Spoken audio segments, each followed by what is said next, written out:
नवाबों के समय से ही बटुओं को लेकर भोपाल काफ़ी फेमस रहा है। कई लोगों का कहना है कि महात्मा गांधी के टाइम से ही भोपाल एकमात्र ऐसा शहर था जहां बटुओं की शुरुआत हुई। और आज मेरे साथ मैम मौजूद हैं जिन्होंने गौहर महल में अपनी बटुए की शॉप लगाई है और उनसे जानेंगे बटुओं के बारे में कि उन्हें किस किस तरीके के बटुए उनके पास हैं और बटुए को लेकर क्या क्या जानकारी वो दे पाएंगे। मैम नमस्कार। मैम अभी बटुए की शॉप लगाई हुई है आपने और भोपाल में काफ़ी पुराने जो बटुए मिलते आए हैं और बटुए भोपाल से ही शुरुआत हुई है, तो क्या बताना चाहेंगे आप अभी क्या क्या आपके पास बटुए हैं इस समय? देखिए, हमारे पास हम लोग तो बहुत साल से बटुआ बना रहे हैं और बटुओं पे ही अपना एग्जीबिशन भी हम अपनी बटुओं पे ही लगाते हैं। बहुत साल से बना रहे हैं। भोपाल तो एक नवाबों का शहर था जो कि बटुओं मेन चीज़ तो भोपाली बटुआ ही था, जो कि जर्दा छालियाँ खाया जाता था उस ज़माने में। वो तो अपना एक पानदान लेकर बैठ जाती थी और जर्दा छाली।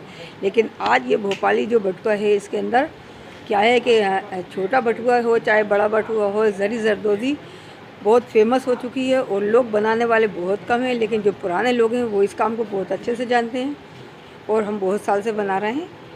और आजकल ये बटुओं के अंदर क्या है कि गिफ्ट में अगर कोई चीज़ देते हैं किसी को तो वो बटुओं के अंदर ही रख कर दे देते हैं ताकि ये बटुओं की पहचान ख़त्म ना हो। और पूरे मतलब सभी चीज़ों के ऊपर बटुआ बनाते हैं हम। जरी जरदोज़ी का भी बनाते हैं और छोटा भी बटुआ बनाते हैं, बड़ा भी बनाते हैं। अच्छा मैम, बटुए को लेकर काफ़ी लोगों का कहना है कि भोपाल से शुरुआत हुई महात्मा गांधी के टाइम से और काफ़ी पुराने शुरुआत भोपाल से ही हुई है और जरी जरदोज़ी मेन जो जरी जरदोज़ी है वो भोपाल की ही। काफ़ी जो पुरानी बेगम भी रही हुई हैं भोपाल की और नवाब जो भी हैं पूरे बटुए भोपाल से बनवा। भोपाली बटुए उनके हाथ में बटुआ रहता ही था, उनके हाथ में बटुआ रहता ही था और वो बटुओं से पहचान थी उनकी कि वो बटुआ अगर वो बटुआ लेके नहीं चले तो बाहर नहीं जाते थे। उनको लगता था कि हमारा बटुआ ही ख़ास है। वो अपना पैसे भी रखती थी तो वो अपने बटुओं में रखती थी अपनी ज़र्दा छालिया का, क्योंकि आजकल क्या है कि बटुओं के अंदर खाना एक लगाने लगे हैं। ये वाली चीज़ बहुत कम लोगों को मालूम है। लेकिन बटुआ में पहले जो खाने लगते थे उसमें 3 खाने लगते थे। तो एक में ज़र्दा रखा जाता था, एक में छालिया रखी जाती थी और एक में लौंग इलायची रखती थी वो लोग। तो 3 खाने का बटुआ बनता था। आजकल तो एक खाने का बटुआ हुआ क्योंकि महंगाई इतनी हो गई है। मोती महंगा हो गए, कपड़े महंगे हो गए, सीने वाले भी बहुत कम रहे हैं। ऐसा नहीं है कि सीने वाले बहुत सारे हैं, सीने वाले भी कम हैं जो कि नहीं सी पा रहे हैं और उसमें पैसा बहुत कम मिलता है।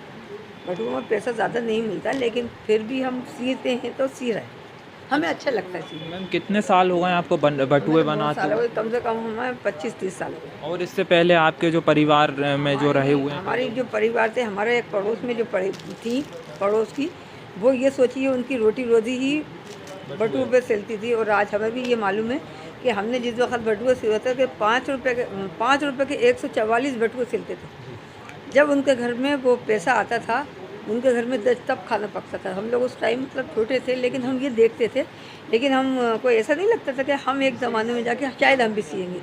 हमें देखते देखते देखते मतलब वो तो चली गई, अब तो नहीं है दुनिया में। लेकिन उनकी बेटियां भी हैं, वो भी नहीं कर पाएंगी, लेकिन हमें बहुत शौक़ था तो हमें ऐसा लगा कि ये काम करना चाहिए, तो बस हम आज भी कर रहे हैं। अच्छा मैम, मेरा एक क्वेश्चन और था। जैसे बहुत सालों से बटुआ चलता आ रहा है नवाबों के टाइम से, लेकिन अभी हम देख रहे हैं जो नई नई जनरेशन आ रही है बटुए की जो मांग है वो कमती जा रही, तो क्या कारण आपको लग रहा है? देखिए, बटुए की मांग तो कम क्या हो रही है, बात यह है कि बटुआ ज़्यादातर बाहर बहुत इसकी मांग है। ऐसा नहीं है मांग नहीं, बटुओं की मांग कम नहीं हुई है, लेकिन बटुआ को एक जो पहचान दे समझ नहीं पाते, कुछ लोग समझ नहीं पाते, लेकिन जो समझ पाते हैं वो ज़रूर बटुआ लेके जाते हैं। ऐसा नहीं है मांग कम नहीं है बटुए की, बटुआ जाता है। लेकिन कुछ जगहें ऐसी होती हैं, कभी कभी जैसे मेले भी लगते हैं तो उसमें भी हमारा एग्जीबिशन में कभी माल बहुत कम बिकता है तो अपन को ये नहीं सोच लेना चाहिए कि बटुआ कम बिका। अब वो पूरे माल में इतना माल में नहीं सामान गए तो क्या कर सकते हैं। अब कभी कभी 2-3 जगह मेले होते हैं या मार्केट चले जाते हैं लोग, लेकिन लेते हैं।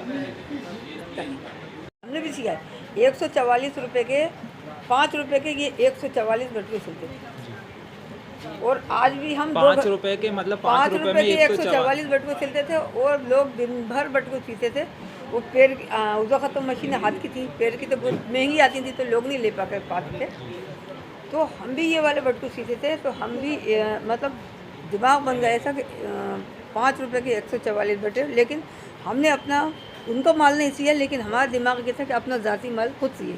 अच्छा मैम, 5 रुपए के 144 144 बटुए आप बता रही हैं। अभी जो है 2023 चल रहा है, अभी इस बटुए का क्या रेट चल रहा ये इस बटुए का तो रेट हम इस वक्त हम 200 रुपये सीधा, है? एक बटुए नहीं 144, 200 रुपये, ये 144। 144। अच्छा, और अभी जैसे अपन एक बटुए आपसे लेते हैं अगर अभी आप हमसे ये बटुए लेंगे तो हम आपको 60-65 में दे देंगे, जी, बस एक 50 में भी दे देंगे। जी हाँ, ये वाला बटुआ सादा वाला जी तो ये दे देंगे, लेकिन ये वाले बटुए हम यहाँ अभी 4 महीने बारिश में बंद रहते हैं, बारिश में बटुए नहीं सिलते, और 8 महीने हम ये वाले बटुए सीते हैं।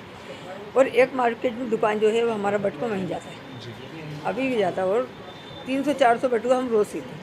300-400 रुपये 300-400 बटुआ हम रोज़ सीते हैं, रोज सीते जिस हैं। वक्त हमारा सीजन होता है, चाहे हमको रात के 2 बज जाए, चाहे 2:30 बज जाए, क्योंकि हमने किसी का आर्डर ले लिया है, अगर उनसे बात कर लिए तो हम उनका टाइम से सामान देते, सी के देते। अच्छा मैम, अपन ने देखा है कि बहुत सुनने में भी आई है, किताबों में भी दिया हुआ है कि पहले के नवाब जो थे वो अपने पान और जो सरौतिया वगैरह रहते थे और जर्दा वो पूरा इसमें ही रखते थे वो सरवती भी अपने साथ रखते थे, क्योंकि जहाँ बैठ गए वो वहीं छालिए बैठ के खा लेते, काट के खाने लगते थे। तो वो बटुआ इतना बड़ा बनवान लगी थी कि सरवती निकाली, छालिए काटा, जर्दा खाया और चाय लिया खाया। और लेकिन पहले के जो लोग थे, आज के जो देखो आप ऑटो में बैठे हैं तो गुटखा खा रहे हैं, रोड पे थूक रहे हैं, कहीं भी गेट पे खड़े हैं थूक रहे हैं। लेकिन पहले के जो पान खाने वाले थे उनके पास इतना बड़ा एक वालदान होता था, जी जी थूकने का होता था, तो वो उसमें थूकते थे, लेकिन उनके घर में इतना सा थूक नहीं होता था। आज तो रोड पे लोग थूक रहे हैं, गुटखा खा के थूक रहे हैं, तो ये चीज़ भी गलत है। गलत है बिल्कुल। ये चीज़ बिल्कुल गलत है। पान खाने वालों को रोड पे नहीं थूकना चाहिए, गुटखा खाने वालों को भी रोड पे नहीं थूकना चाहिए। जब इतने बड़े लोगों के अंदर पहले से दिमाग था, तो आज के लोगों को तो और ज़्यादा दिमाग ना रखना चाहिए कि गंदगी नहीं फैलाए। तो वो बटुओं का एक नाम है को बहुत थूक दिया, लेकिन उन लोगों ने नहीं थूका, उन लोगों ने कहीं नहीं थूका, उन्होंने अपने वालदान में ही थूका। अभी मैम हमारे साथ ही जिन्होंने बताया कि बटुए को लेकर उन्होंने काफ़ी जानकारी दी कि नवाबों के टाइम से बटुआ एक बहुत महत्वपूर्ण रहा है, और बटुए के बिना जो नवाब थे वो बाहर नहीं जाते थे, और तमाम चीज़ें जो कि महात्मा गांधी की टाइम से ही शुरुआत हुई बटुआ को लेकर, और भोपाल से एक बहुत जुड़ाव है बटुए को लेकर।